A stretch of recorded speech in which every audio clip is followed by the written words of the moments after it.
Hi guys, my name is Odunola and This is the Lifesaver's Apprentice. this is Lifesaver's Apprentice, where we talk about everything else. Guys, so today's vlog is more like a rant, and we're going to be discussing something I know that a lot of us are affected by. If you're African or you live in Nigeria, you're definitely affected by this topic. So what we're talking about today is the use of herbal medications, herbal medicine, agbo, as we call it in the Yoruba kingdom, the Yoruba state. I don't know what they call this in your own place, but we call it agbo here. Now, I'm not here to say you should stop using agbo or you should not use it or you should keep using it. But I'm here to highlight pros and cons to why I believe that something should be done about this industry. So, the agbo, the old herbal medicine thing has been around for thousands of years. And, before there was ever any white man medicine, like they call it, there was things, leaves, backs of trees, roots that our forefathers used to treat themselves when they were ill.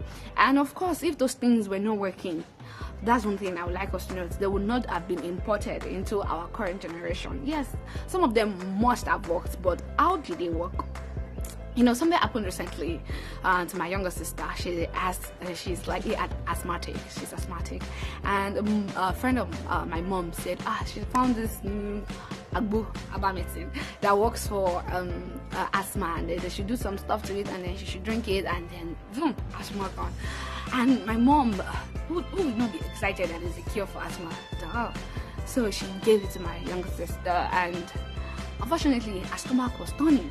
It turned so much that it was not something they could handle at home. She landed in the hospital, and then the doctor asked her what she took, and then she was like, blood test, explained.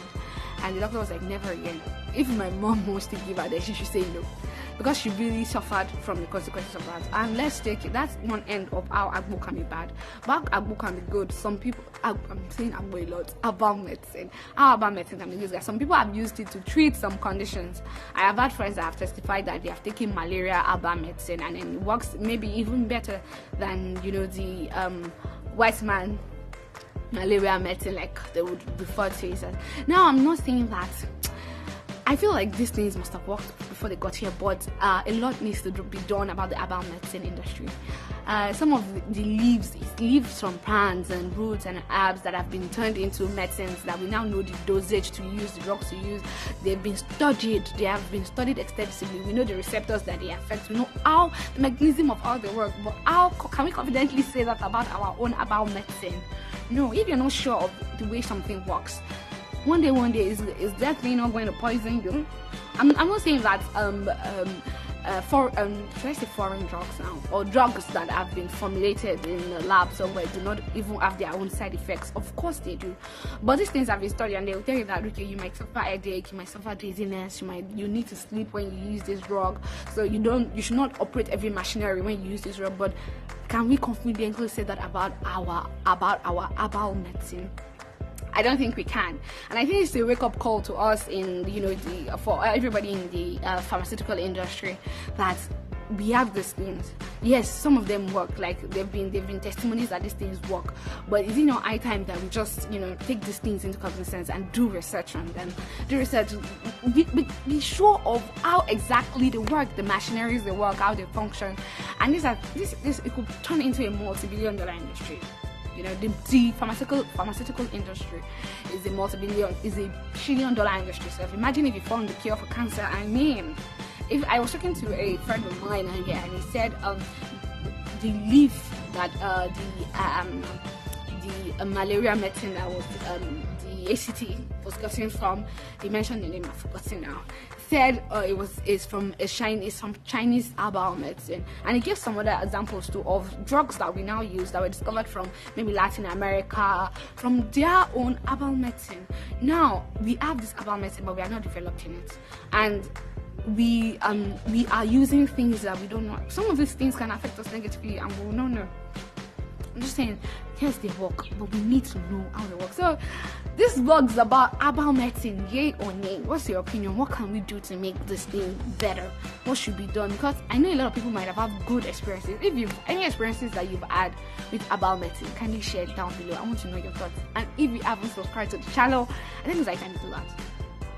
Subscribe. Thank you. So you get in my own acts of that, personally, I would rather not take anything that I don't know what's inside. Sincerely, I would just rather not. But you'll find that in some situations, some people can't even afford the medicine, like the formulated drugs. They can't afford it, so their next best option is herbal medicines, agbo. So, and for those kind of people, would we now say that they should stop taking it? At least it will make them feel better, even if it's a placebo effect. It will make them feel better. But should we not now take cognizance of these things and build them up? So I'm leaving it to you guys. What do you think? What do you want? If you were in a situation where you had to take agbo, what would you do? Would you take it, knowing that you really don't know what is inside? And for other formulated drugs, you can tell, you can read the label. They've experimented with the drugs, they've done research and everything. You can tell. If you were in that situation, what would you do? Because man, it's a really nice situation. We don't want to abandon what our forefathers have given us, but we need to build on it. So my final takeaway for today, guys, is that in any situation that you have, young people watching this, old people, if you have the opportunity to invest in herbal medicine and you do research on it, let's build it together. Who knows, we might just be discovering the next penicillin. You know, penicillin for maybe like cancer, something for cancer, a drug that will have a life-changing effect, you know, something like that. So via research we can do that. So guys, with that, we have come to the end of today's vlog. I hope you enjoyed it, and please don't forget to share your experiences with herbal medicine with me. We can do this, people.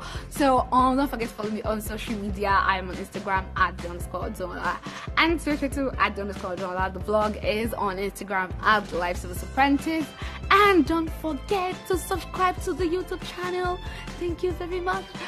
Till I come your way again in the next 2 weeks. My name is Odunola, and yes, don't forget that prevention is better than cure. Kisses.